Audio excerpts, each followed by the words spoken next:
कौन था एवरेस्ट को नापने वाला भारतीय और कैसे नापी गई एवरेस्ट की ऊंचाई? पहली बार माउंट एवरेस्ट की ऊंचाई नापी गई तब तमाम गणनाओं के बाद रिजल्ट आया कि 29,000 फीट। ये संख्या कुछ ज्यादा ही नीट। बाद में 2 फीट और जोड़ दिया गया। इस तरह एवरेस्ट की ऊंचाई 29,002 मानी गई। पहले इसका नाम पीक 15 हुआ करता था। इसका नाम सर जॉर्ज एवरेस्ट के नाम पर रखा गया। ये 1830 से 1843 तक भारत के सर्वेयर जनरल हुआ करते थे। हालांकि इसकी खोज सर एवरेस्ट ने नहीं की, ना ही चढ़ाई की, बल्कि इसे खोजने वाला शख्स एक भारतीय था। कौन थे ये शख्स? कैसे हुई एवरेस्ट की खोज? एवरेस्ट दुनिया की सबसे ऊंची चोटी है। ऐसे में इसकी खोज की बात पटी लग सकती है। जो चीज सारी दुनिया के सामने है उसकी खोज कैसे हो सकती है?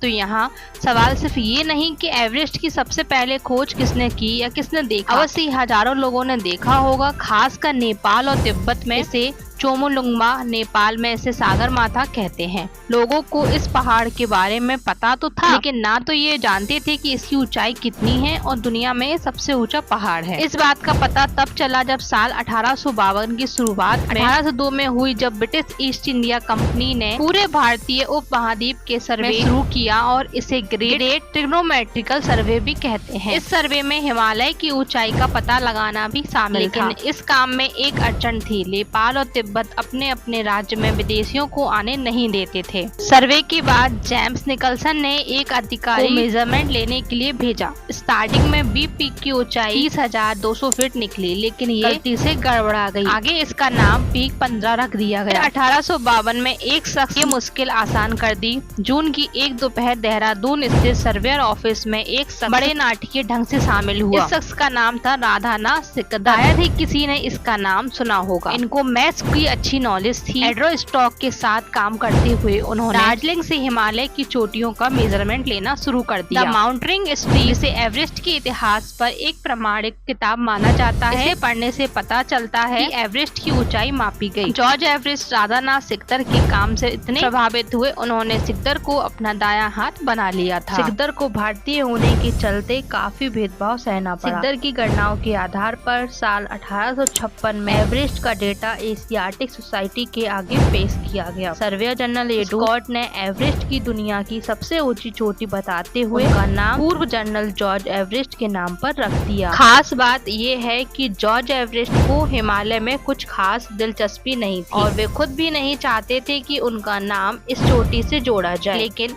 इसे खोजने वाले राधानाथ सिकदर का क्या? सदियों बाद 2015 में शोधकर्ताओं ने सिकदर के बारे में जानकारी इकट्ठा करने की कोशिश की, तो वे कोलकाता से कुछ 50 किलोमीटर चंदनगर पहुंचे। यहाँ उन्हें राधानाथ के नाम पर एक गली का नाम मिला। रिटायरमेंट के बाद वो यहाँ आकर बस गए थे। साल 1870 में उनकी मौत हो गई। सिकदर के योगदान को लंबे समय तक भुलाए रखा गया। 21वीं सदी में कई लोग अब एवरेस्ट की खोज में उनके योगदान को नए सिरे से सामने ला रहे हैं। आप भी इस वीडियो को शेयर कीजिए ताकि सब सिकदर जी को जान पाएं और उनके योगदान को याद करें। Thank you for watching my video. ऐसी और इंटरेस्टिंग वीडियो देखने के लिए चैनल को सब्सक्राइब करें।